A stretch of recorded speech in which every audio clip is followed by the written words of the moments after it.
Hello, everyone, and welcome to 9 Critical Design Decisions for High ROI 360 Feedback. I'm going to give everyone a minute to get signed in. While we're waiting to get started, I'll take care of a few housekeeping items and introductions. I'm Jessie Bieringer, Head of Marketing for 3D Group, and I'll be facilitating our session today. Please feel free to ask questions using the chat function throughout our presentation. We'll be answering as many of your questions as we can at the end in a Q&A session. Joining me to discuss high ROI 360 feedback is 3D Group President, Dr. Dale Rose. Dr. Rose is the founder of 3D Group and a nationally recognized expert on talent assessment, leadership development, and 360 feedback. Dr. Rose is an author and co-editor of the Handbook of Strategic 360 Feedback. He's also a fellow of the Society for Industrial and Organizational Psychology. In addition to designing custom 360 feedback systems for clients, Dr. Rose personally coaches leaders in focused post-360 feedback sessions. While he most frequently works at the executive and C-suite level, he's supported leaders at every level from board chair to first-line supervisor. He's also a frequent contributor to publications such as the Wall Street Journal, Financial Times, CEO World, and HR.com. And with that, I'll hand it over to you, Dale, to get us started. Thank you, Jessie, and thank you all for joining me today to talk about my favorite subject, 360 feedback, and in particular, how we get the most out of a feedback process. Sort of what are the high impact design decisions that you are going to make as you're designing, evolving, improving your 360 process. This presentation sort of spawns out of our benchmarking study. We're in our 8th edition over the last 20 years. And, I think there's 23 or so design decisions that we go through and identify what are how are people doing this? How are people doing that? How long are surveys, et cetera, et cetera. And while it's a very comprehensive resource in terms of designing a process or trying to improve it, I thought, well, what are the big 9? Like, what are the ones that really have the greatest impact? And so that's really the focus for today is to drill into what are the decisions that you're going to make as you're designing or improving your process that are going to make the biggest impact from an ROI perspective. So I always like to start with sort of a level set. One of the interesting things in our business is that when we talk with folks who have a 360 process or are trying to evolve their 360 process, what we often find is that people think of different things. And so just kind of level set, when we talk about 360 feedback, what we're really talking about is having an individual, in this case, the feedback recipient. I will say we've been doing this work for 30 years, and we've evolved as an industry because they used to be feedback targets. That was in the 90s. We're past that, thankfully. So the feedback recipient is going to get feedback from multiple different sources. And of course, the premise is that just that one supervisor has such an impact on your career and is the one often giving you the most feedback around how you're doing. Maybe we should expand it to some other folks. Your direct reports may have a perspective on that. Your peers may have a perspective on that. And then often there's this other group that can be sort of internal customers, external stakeholders, could be a lot of different things. But the notion is that each of these different perspectives may be quite different than just that supervisor point of view. And so you get a more full picture, a more well-rounded picture as a leader around how well am I doing and how are my behaviors landing. And what's one of the things that's interesting is that you may end up hearing different things. The same behavior for your direct reports that works extremely well may be quite different from the perspective of the peers. So the real point of a 360 is to try to understand those different perspectives, learn from them, and then adjust your behavior to be more effective in leading with or leading these coworkers that you're working with. So one of the things we often hear, it's sort of in the common nomenclature, is the notion of feedback is a gift. This is splitting words, and I have to give my friend Dave Bracken some credit for this, but really we think about feedback not as a gift. A gift is something given freely, do with it what you please, etc. We actually like to say feedback is an investment. So if I'm giving somebody feedback, actually we just finished our own internal 360 here at 3D Group So I'll use myself as an example. If I'm giving feedback to Jessie about how she's doing, uh, that is a gift in the sense that I'm giving something to her, but it really I'm thinking about it as an investment. If I spend my time giving her feedback, filling out surveys, writing out open-ended comments, and she gets that feedback and ignores it, next time I'm not really going to put more in, right? I'm like, well, gee, I went to all that length to give her feedback and she didn't really do anything with it. So it's important to think about that investment as what do leaders actually do with their feedback and how do they give a return to the people that gave them that feedback so that they can continue that virtuous cycle of helping each other to improve. So I do think about it in this context. Um, Very commonly, clients will ask us about, they'll be asked internally, well, what's the ROI? How do we get a good ROI on this process? I always like to sort of point out what ROI is, because again, people think about it kind of generally as, hey, we're getting a lot out of it, right? But if you really think about how ROI is calculated, and I'm not going to do a lot of math here, I promise, the ROI is the benefits that you get minus the cost over the cost. Like it's expressed as a ratio. What people tend to think about when they think about this concept is I need to limit my costs so I can get a greater ROI. The truth is that limiting costs there's a diminishing return, right? So there's a floor at what your cost is going to be. There's a cost, the cost can go up, but there's only so much benefit you can gain by decreasing that cost. Now, that isn't to say you shouldn't be cost conscious. Of course, we should all be cost conscious. But that's not necessarily the lever to pull. The lever to pull to get the most ROI is the benefits, right? So how do we get more benefit out of it? One of the examples I give all the time is one of the hidden benefits in 360 feedback is the individual's manager, right? So I'll use myself as an example because, as I said, we're just in the process of doing our own. As a manager, I now have a tool that I can use to help develop talent within my organization. I can go, in my example before, I can go to Jessie and help her level up her game, but I don't need to do that in sort of this gee, I want to help Jessie improve what she's doing. What do I do? How do I do that? Where should I focus? Like that's a lot of, effort to kind of do it on a white piece of paper and just sort of figure it out. But if you give me a structured tool with a set of behaviors that are expected and some data, whoa, now I have a way to really structure my conversation with Jessie about how she can improve. So, there's a real opportunity there to benefit not just the leader getting feedback, but also their manager. So that's an example of one of the benefits that people often don't look at and think about and focus on of, hey, if I could help their manager get better at working them through their feedback, now both managers are really learning something valuable. So again, in general, I just want to think about, well, what are those benefits and how can we accentuate the benefits that we get out of a 360? Again, cost is kind of easy, where are where are we going to trim those here and there, but the benefits are where you can get the biggest bang. So I'm going to structure our time together in sort of three core benefits, three core ways that you can increase the benefits that you get out of a 360 process.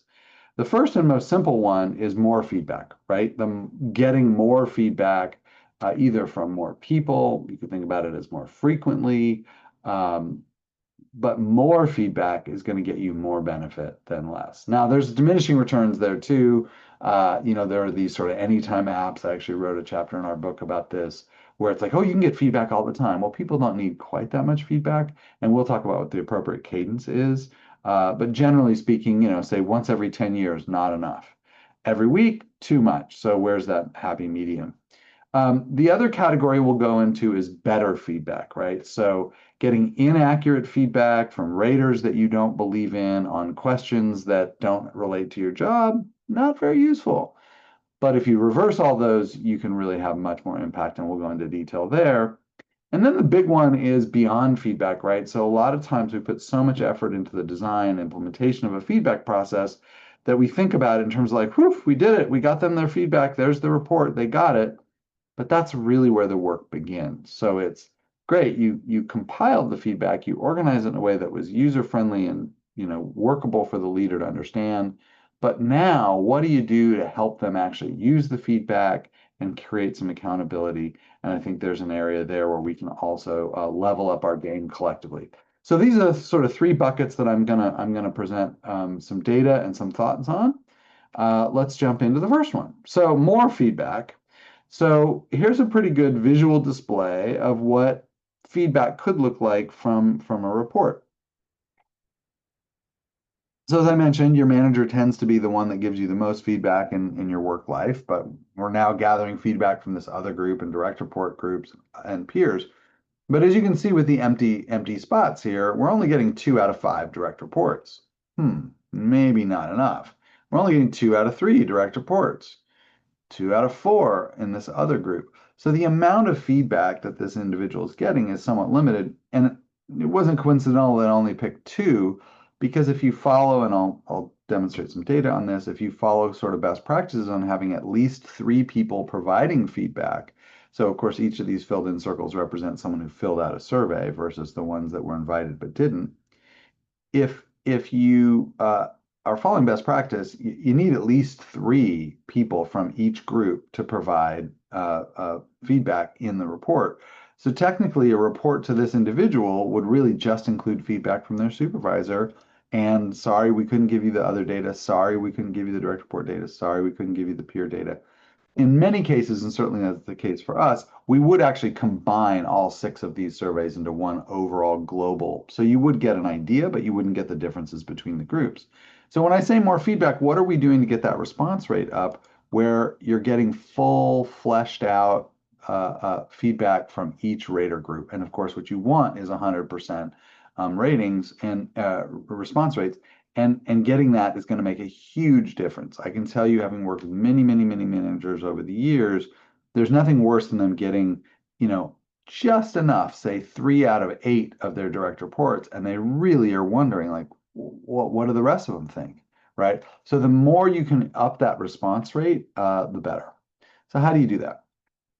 One thing is around inviting raters. So some guidance around how you invite, who you should invite. Now, clearly the self, pretty straightforward. Manager absolutely should be included. These, by the way, are the 2 non-anonymous raters, right? Self, that's pretty straightforward, but your manager should be able to be visible around the ratings that they provided. We recommend typically 7 peers get invited in order to get at least that 3, and also to get a full enough data set. Peer group is the group that can expand quite a bit. How you define peers may not just be line peers based on who reports to your manager. Could be sort of, key business partners, things like that. That one's a little bit easier to define.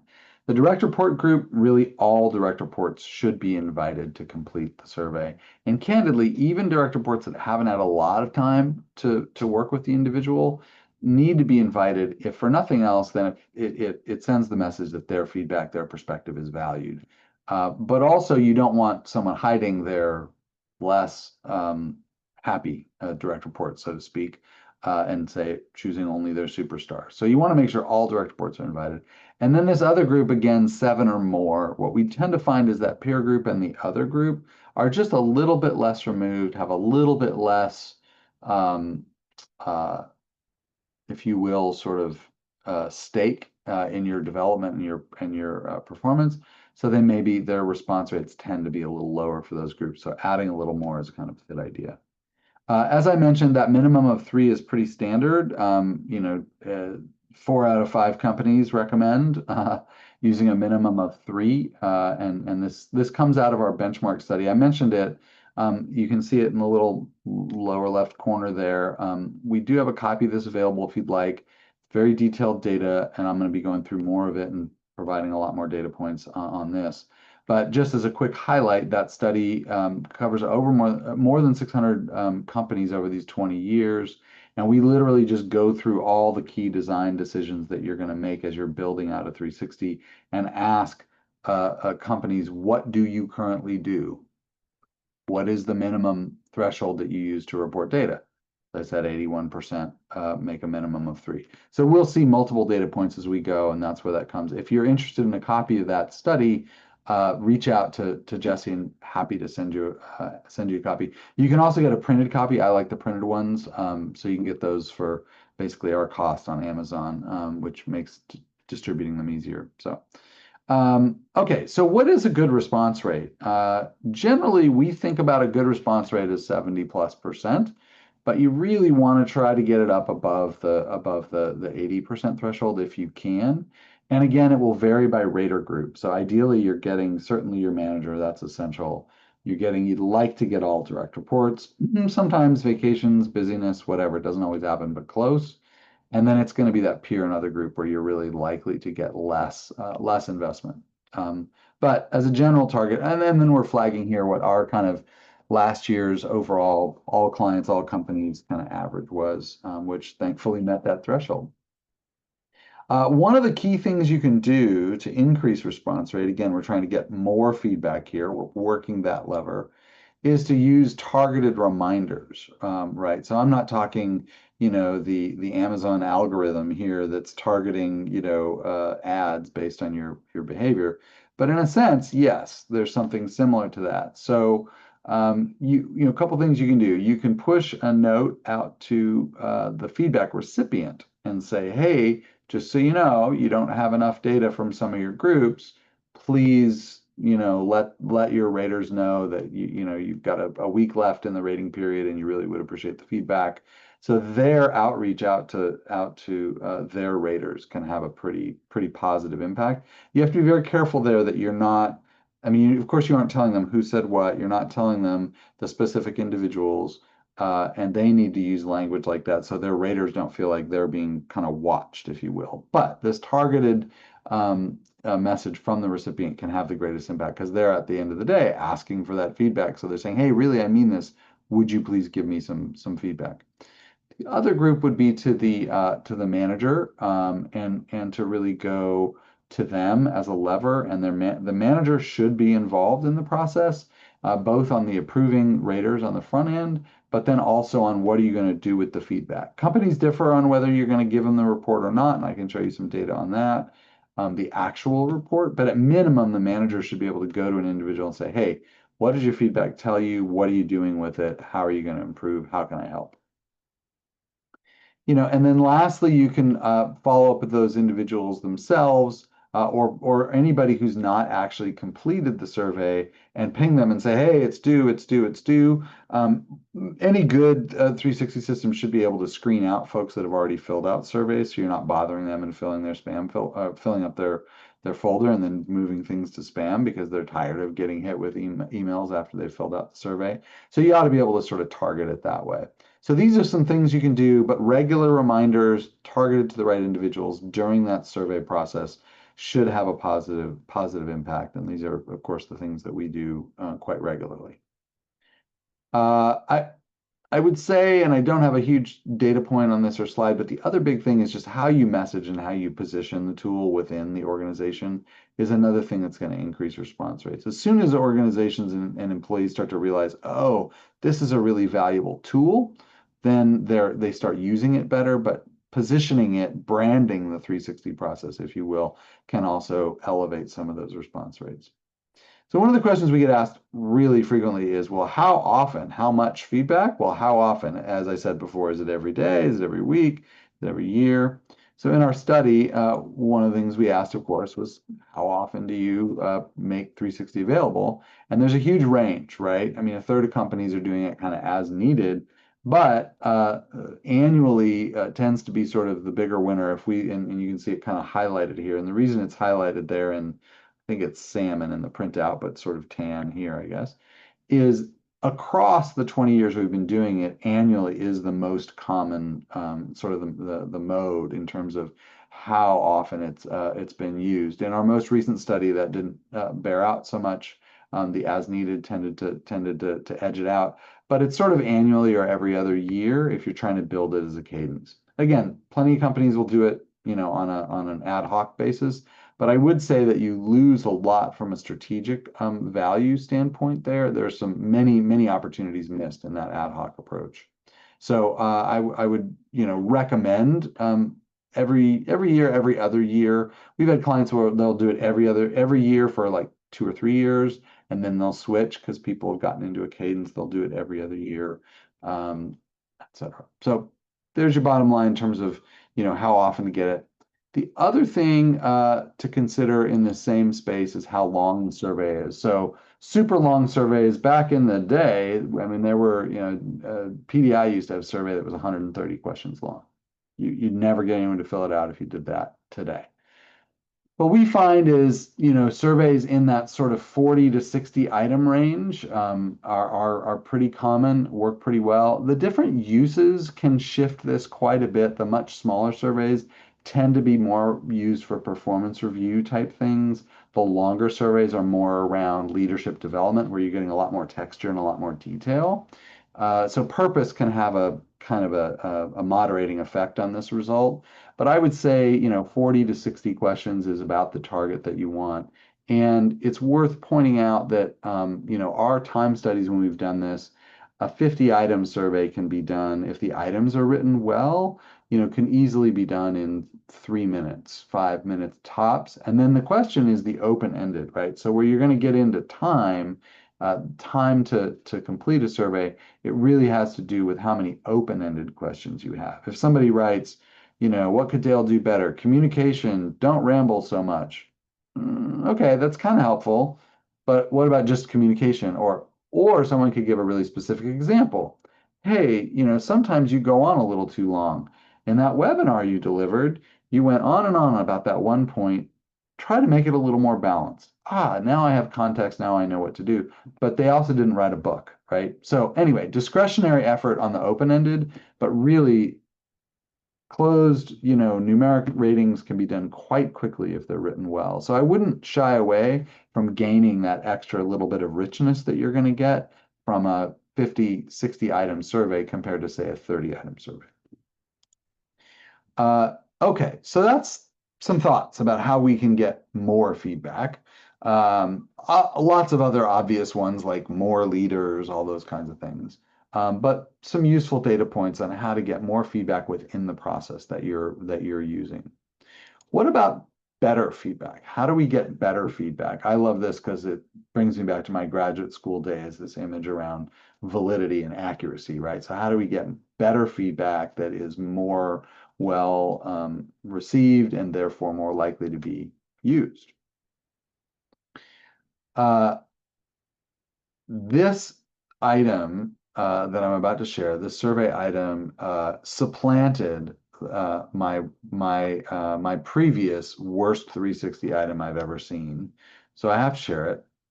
One of the biggest things for better feedback, and it fits within our strategic 360 feedback model from the book, is survey content, right? So literally, this is the worst survey question I've ever seen, and it's available on a commercially available instrument that I found 6 or 7 years ago in writing my book chapter on this. If Dale was a dog, what kind of dog would he be? And this particular instrument literally lists about 20 breeds. Now, you want to talk about something that is not meaningful on multiple levels. First off, rater reliability is going to be horrible. What Jesse thinks, I don't know, a German Shepherd means, and what John thinks a German Shepherd means, totally different. No overlap whatsoever. But then I get feedback and it says, oh, well, 4 people said you were a German Shepherd and, 2 said you were a Beagle and, one said, I mean, what do I even do with that? Absolutely ridiculous. So a ridiculous example, but a real one. So the maybe more common kinds of challenges you have in terms of survey content are questions that ramble on and on and on. So often your CEO is going to not provide particularly good survey content because they see the world in a very complex way and they're going to pack a whole lot into one question. And by the time you get to the end of it, when you're a rater, you go, wait, what was I doing again? And you start at the beginning and you go back and forth, back and forth. So clear, focused behavioral questions that are relevant to the role, to your company strategy, etc. So I mean, I can give some examples, things like, follows through on commitments, etc. Much better than something along this. So don't overlook the content. Uh, it's worth pointing out you can use content to drive culture, and we've talked about this at length again in our book around the idea that if you can customize your content, you're likely to be able to really drive the messages forward that your senior leadership are trying to drive down through the organization. Are you trying to be highly innovative, or are you trying to be way less innovative and more efficient? You can put behaviors in there that will message out to people that either one of those directions are required, and then they're being evaluated and developed in that area. Guess what? You're moving your strategy forward. So as you can see here, about a quarter of companies use off-the-shelf tools and three-quarters use custom. So custom is a pretty, a common, well used tool to sort of drive culture. I would say, if you're running a project that's kind of a one-off and you've got, say, 10 leaders in one group, it's probably not going to be worth it to build that custom content. You're going to be better off just using an off-the-shelf core leadership model. But if you're trying to do census population, as we've advocated for multiple times, where you've got large groups of folks going through, it's going to make a lot of sense to build it around that competency model that's the hub of your talent strategy. How do you do that? It looks like a mix and match. So some folks are just using the consultant, letting the consultant drive it. Sometimes there's an internal team, sometimes they're working together. A lot of different ways to build it, but that custom can make a huge difference from a strategy standpoint. I did want to share examples of what I would consider some good questions from an ROI and high impact standpoint. So here are a couple of examples of questions that you can put in a survey that will drive change. I would say this first one actually I run into a lot where, you have organizations that are overly conservative about their talent and talent retention and may retain employees that they should not, or just hold on to them. Notice that it's removes or develops, the notion being poor performers need to be moving one way or the other. Don't just let them sit there and stew in their ineffectiveness. But you can see again how doing that, understanding that you need to do it more, is going to have an impact on your company's business. Conveying a sense of urgency when necessary, huge impact on ROI. Setting challenging goals, making decisions with the fiscal health of the company in mind. If you just think about all the leaders in your organization and you think about these four behaviors, just these four, and of course there are many others, if you could get all your leaders to be 5% better at this, all of them, you're going to have a huge impact on the organization. If you could get half of them to be 25% better, also a huge impact. So there's a way in which the content itself can actually have a huge impact on the ROI in your organization. So I would not overlook the opportunity to customize with that in mind. And when you're sharing it with senior leaders that are asking you about ROI, point to these items and ask those questions. Don't you want your leaders to all be doing these things better? They're going to say, oh, yeah, heck yeah. Well, gee, what if we could evaluate all your leaders and then give them a supportive environment to actually get better at these things? The ones that didn't know they were not doing well at it? Well, that's probably a good idea. Well, guess what? The impact of that compared to the cost of implementation, almost nothing. Um, the other one to think about is who. So if I'm thinking about better feedback, who's going to provide the feedback becomes critically important. So the person needs to be able to observe my behavior. They need to, is really the bottom line. I need to make sure that I'm not ignoring people that have critical and valuable things to say and important observations. I also, and so making sure that the right people are in there and also communicating to the individual who did provide feedback becomes important. Never who said what, but the value of the feedback will be much more if I know who provided it. Uh, One of the best ways to do that, of course, is approving raters. So let me choose my raters, have my manager take a look at it and make sure I didn't pick the friends and family plan. Can be key. So how do who should be included? What we find in the data here, and you can see the data go all the way back to 2002, so 23 years now. pretty much that participant choosing, super important. I get buy-in because I know who's giving me feedback, so I've got buy-in in the data. But somebody's taking a look at it and making sure that it's aligned and making adjustments as needed tends to be the most popular. There is a chunk of folks that just do the participant and hope for the best, and there's a sort of philosophical approach to that that I think you're going to lose some ROI on that because some people will choose poorly and you're not getting that secondary ROI effect I was talking about with the manager being involved in the process and helping them get better. So that person's also improving as a manager. So I strongly recommend the manager approval part, not just to make sure that they're accountable for the right folks, but also again, involving the manager becomes super, super important just in the process in general. So what rater groups should you include? Again, it's going to be construed in your organization for this population. It should fit. But what we find is that the kind of the norm or the standard is really, the direct manager, the direct reports, the self, the peers, basically the groups that I put forward there.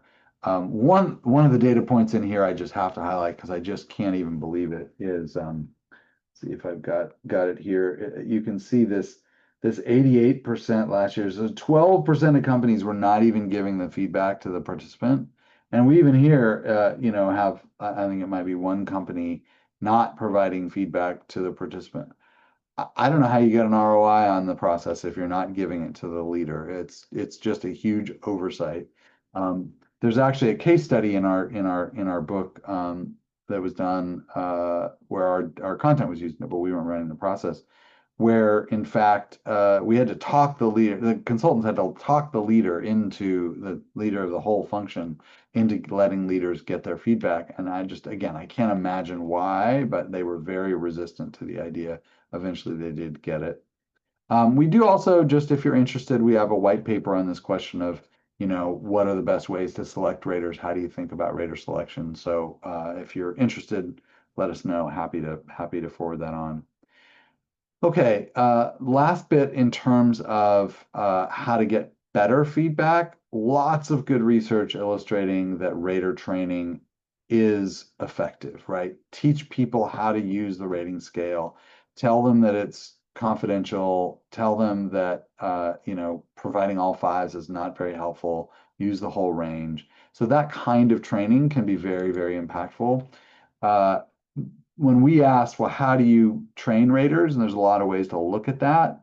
A lot of the research in this space is really on the in-person training, kind of the like, let's all get in a conference room when we all used to get into conference rooms and talk about how to do accurate ratings. Um, Clearly providing some text-based instructions on the rating, not just like, hey, here's how you fill your survey out, click, click, click, but here's how to think about ratings and how to provide accurate ratings is certainly that's a cheap and easy, right? So that one is almost ubiquitous. Some commentary in the email, again, are people going to read the email? It's a little bit tricky. I would say that recorded video is probably the most impactful. You've got to build the video, and ideally, do it with a senior leader giving some perspective, even if it's an HR leader, kind of saying, "Hey, this is important. Here's how we want you to think about this. Let's not just give all fives, use the whole range, etc." But that recorded video is going to be pretty high usage. People are more likely to watch that than they are to read the text-based instructions. So I would argue that that video embedded in the survey is, when they're taking it, is probably your best bet for helping to train folks on ratings. There is also, this text included in the survey just to kind of give you an idea. You can give guidelines in the survey to people to say, hey, here's an example of what a really useful comment looks like and what a less useful comment looks like. Here's an example where you might say, this is not a particularly useful comment because it's a little too general. It doesn't give me any examples. A more useful comment would look like this. And so that our data suggests that when you do that and you provide those guidelines and they're well done, we can actually improve the quality of the feedback that's provided, the written feedback. Because candidly, the written feedback can be, while leaders will often say they really like it, It can be, from a quality standpoint, a little bit shaky, and it's partially because it's dependent heavily on the rater's investment of time and their ability to write and articulate their ideas. All right, last section is beyond feedback. What do you do when you get the feedback, right? So super important to recognize that, as I said, all this work on the right content, make sure the right raters, and here's the report, and it's easy to read. But it's really, once the report comes, that's when the process really begins, and when you have the most opportunity, I think, to get value out of the process and squeeze out that ROI.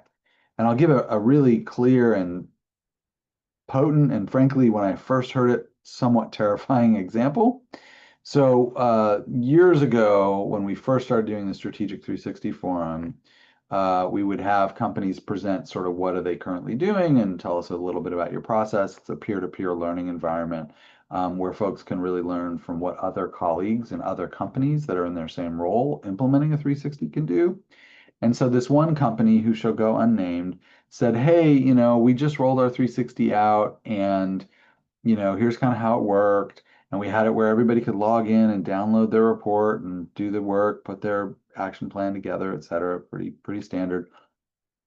And then the speaker said, well, the scary thing was that when we looked at our data, there was one number that really struck us, which was that 27% of the people never even downloaded their report.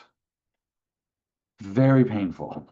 So all the work that's gone into this, not the least of which is all the raters that have filled this out, and over a quarter of leaders did not fill it. Now, very hard to get ROI if people are not looking at their report. So making sure that the use of the report compels them to at least open it, if not, actually do something with it, becomes really important. So thinking about, what percentage of your leaders are looking at the reports? Do they accept their feedback? Do they just open it and go, oh, this is just a bunch of crap, and throw it away and ignore it? Did they actually understand what was in there, and did they reflect on their strengths and weaknesses? Have they created an action plan? There's a lot of ways you can kind of check along the way. We had one client, for example, where we did find that after they looked at their report and had met with a coach, we had pushed them to go meet with their manager to discuss it. Only half the leaders had actually had that conversation. Now, when we did a little inquiry, it turned out it was because their manager wasn't really being that supportive and helpful. So what did we do? We immediately, after the coaching, had a 30-minute session where their manager joined the conversation. So we just, bang, that number went to 100% almost immediately. So if you track some of these basic steps along the way of use, you can actually find that you get good results. We do this with all of our clients when we run a 360 and then we provide the feedback coaching. What we do is we actually send a quick, very quick, very like 10 questions, super fast, under a minute survey out to leaders who received their feedback and received coaching to see how it went. And what we find is that for the most part, people get a lot of value from that conversation. So here we've got a pretty good data point. And again, you could do this kind of thing and share it internally to any doubters there might be, or folks as you're trying to expand your program that want to know that it's having an impact. Are leaders understanding their strengths and weaknesses? Did they learn how to get better? Are they going to commit to actually doing something about it? Now, that's different. You could also follow up and find out how many action plans, et cetera. So lots of things you can do there, but I think just asking some basic questions and a little bit of follow-up is key. One question that we get, and we've been getting it for 30 years now, is should we use it for development or should we use it for decision making? Now, both of these are going to get you some ROI, right? Developing your leaders, giving them feedback to realign with their colleagues, super valuable, super impactful. You're going to get an ROI. Can you get more by also using the tool for other things? So, if you can use it to identify training needs by examining scores across a large group of your leaders and then shape training around it, well, that's just added value that you're getting, frankly, for no more collected data. A little bit of analysis, but almost nothing from an investment standpoint. Huge value to your learning and development crew, right? If you're able to use it to inform succession planning, of course, not the answer, but a data point, where in that talent review discussion, the question comes, should we really promote this person? Are they delegating well? Have they achieved success at this level from a managing people standpoint? Well, let's just take a quick look at their 360. Oh, it looks like they're really scoring poorly on delegation. Maybe we're dodging a bullet by giving them a little bit more development in that space before we give them that big promotion where they're likely to struggle, right? So the idea here is yes, and it should always be development. And I'm going to give props again to my friend Dave Bracken, who's actually written a blog on this called "What is a Decision?" And what he has pointed out is there is no such thing as development only.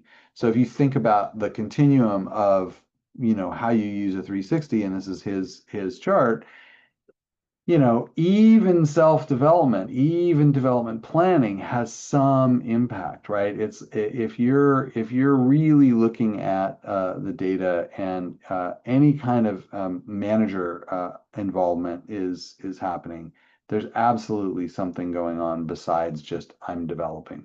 And then even developing, you're guiding development decisions. The whole idea is, oh, what should I work on to improve?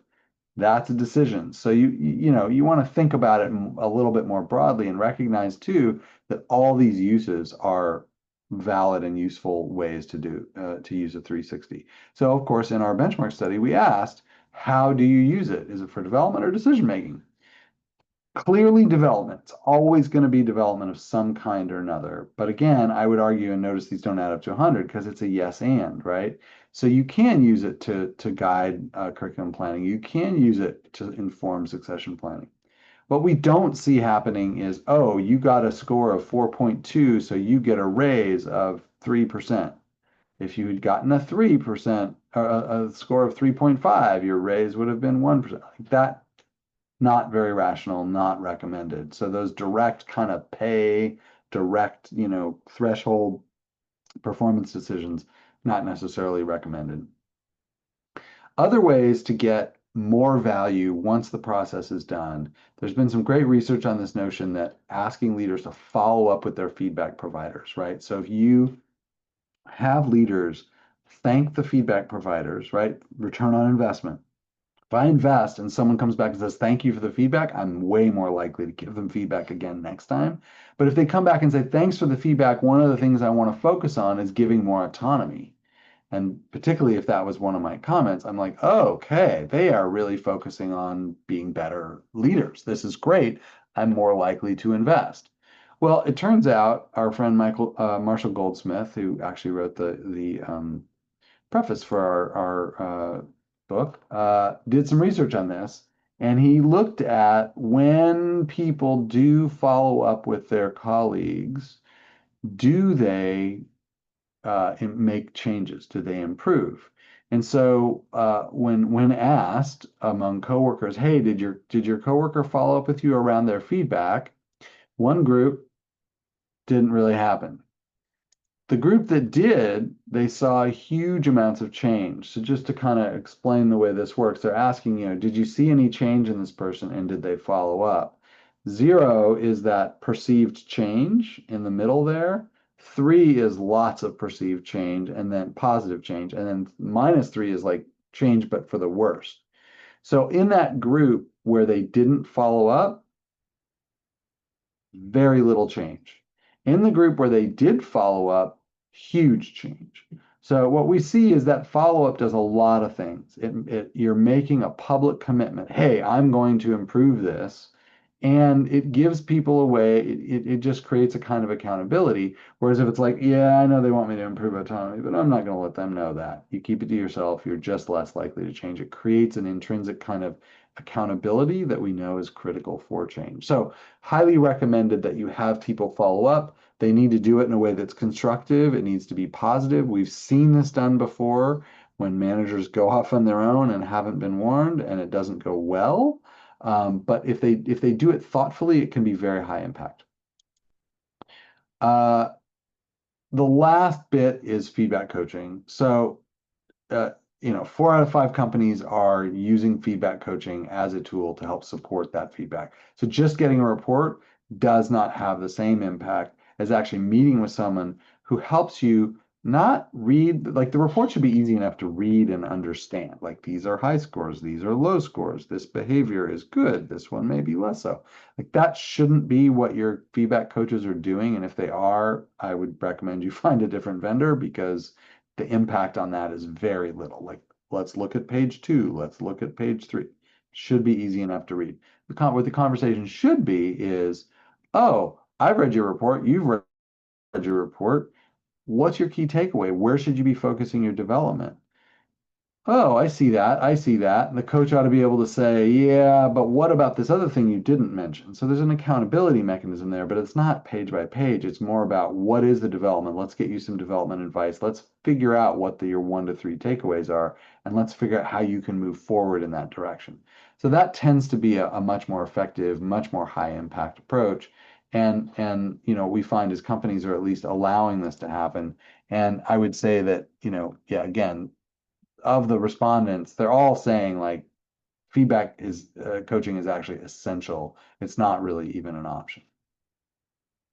So if you want to think about, so these are kind of the 9 key elements, right? These are the key ways that you're going to really be able to level up the game.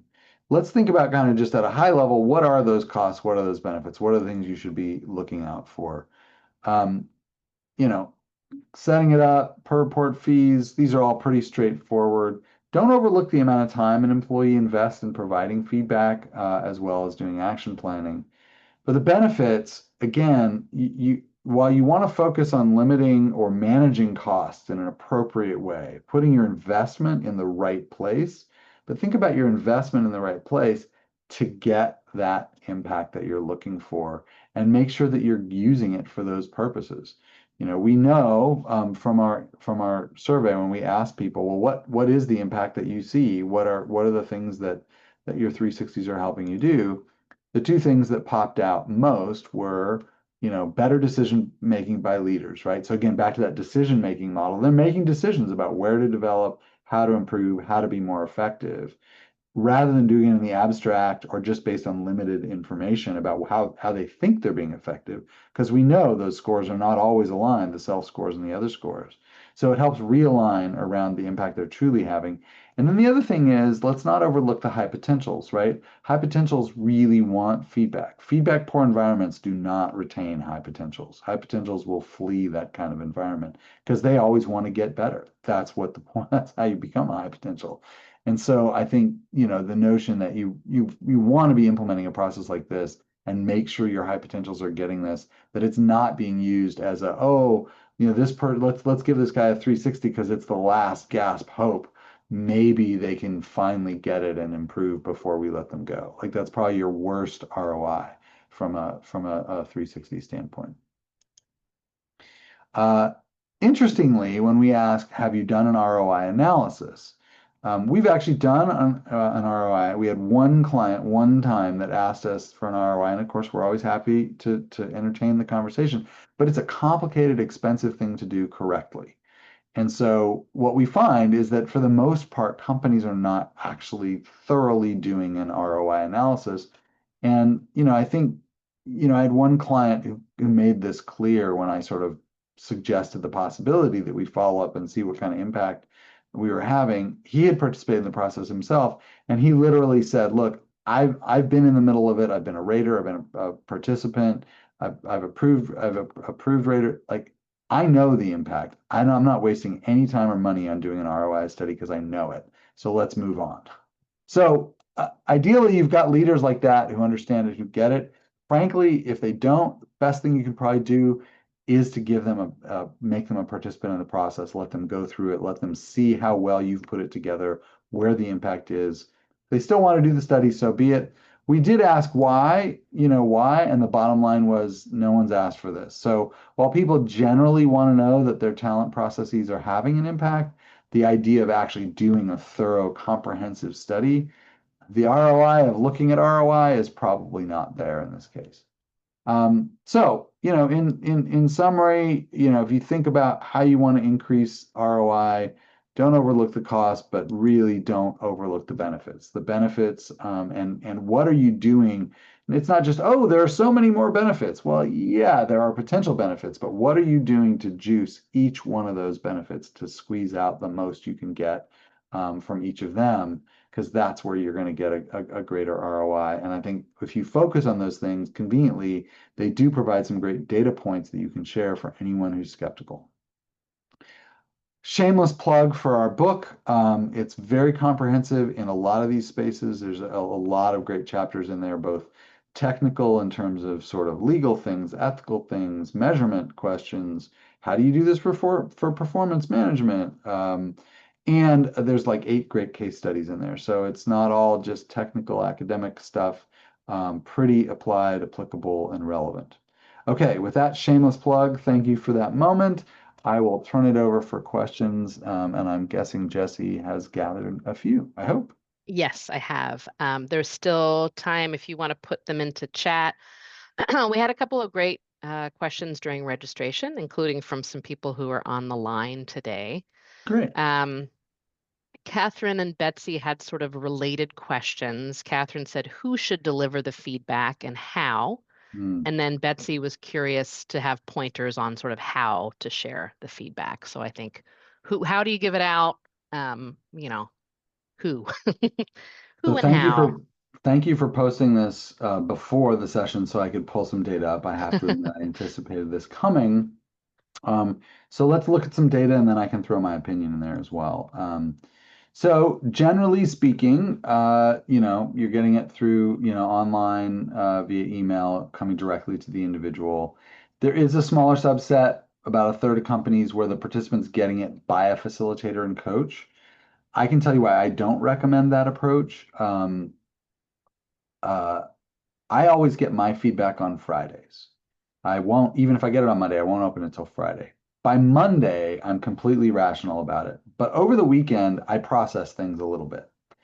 So if, and I've experienced this many times, and I've done it both ways. I've literally handed a feedback report to a CEO who had been a colonel in the Marines and had live bullets flying around his head in his deployment. And he was like quaking when he got his report. So don't think it's not emotional, and you want to give people some time to process it a little bit and get to that rational place. If you're doing it with the coach, that hour is not going to be very well used. Now you're going to need another follow-up hour. So again, from a cost standpoint, I'd kind of rather give them some guidance and let them do that on their own and put that 1 hour that I can afford on the coaching to be after they've spent a little bit of time with the report.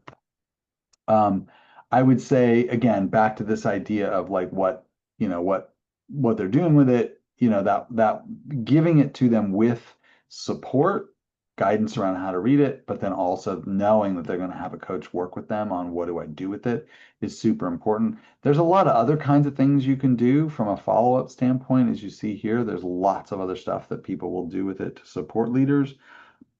But generally, I would say nothing more impactful from an ROI standpoint than an hour with a good feedback coach. All right, Okay, more great. questions? Thank you. And Betsy and Catherine, if you're on the line and want to top in with follow-ups, feel free. Mhm. Um, Erwin asked sort of a juicy question. I think this was a registration question. 360s don't always work. They're not always effective. What are some factors that could derail a process? What goes wrong? Yeah, we run into clients frequently that will come to us saying, we've had a catastrophic experience. Can you help us redeem what we've been doing? It's unfortunate, but I think, just as we've seen on the internet, what can happen with anonymous feedback, it can get kind of messy.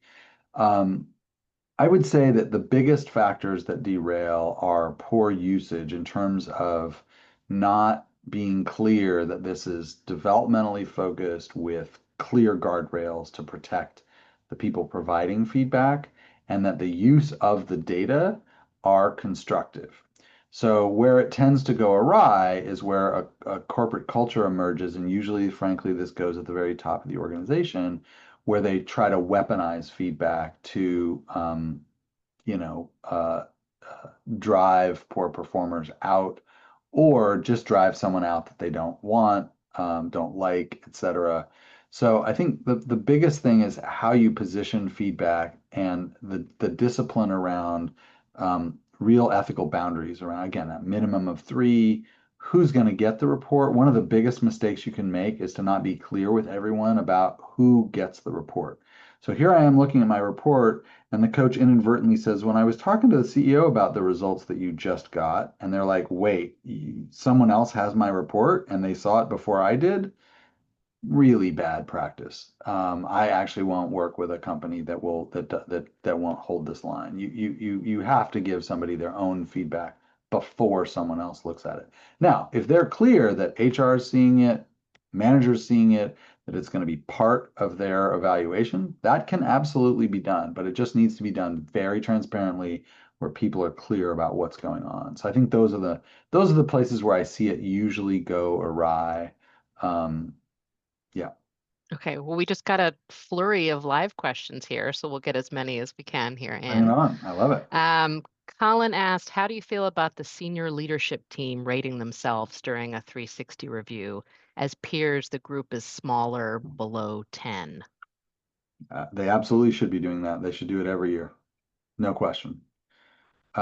Less than 10 is fine. I mean, if again, especially at the executive level, you ought to be giving each other feedback. It ought to be going to the CEO, and the CEO ought to be holding people accountable for the way they're impacting and working with each other on that executive team, as well as the way they're leading their own leaders, their own teams, and the CEO should be in there being giving them clear, direct feedback that they're accountable for, saying, "Yeah, I don't think you're prioritizing effectively. Let's talk about it."